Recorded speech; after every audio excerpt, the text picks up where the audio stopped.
So you see my hands filled with bell pepper. And the watermelon, don't think it's doing too good. I'm going to leave this plant here, and the pepper plant here, and that pepper plant alone. These are going to stay. I'm getting rid of the tomatoes, the one in the back, the corn, and the other tomato plants. I got work to do back there. I got to take care of that, bring it all the way to the wall like so.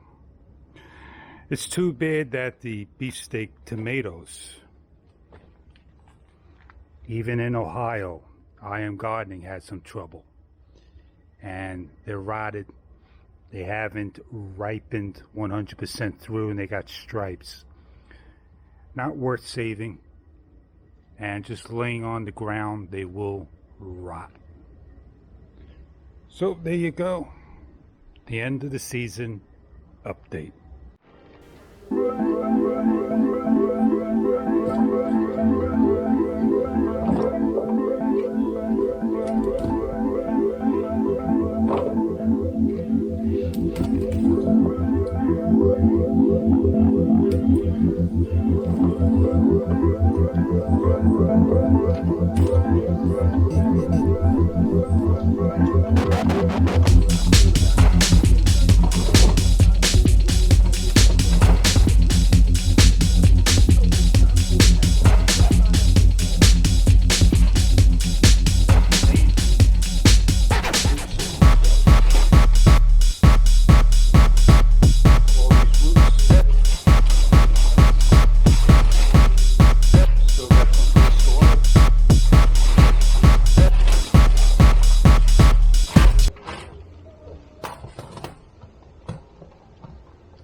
I'll need to save this.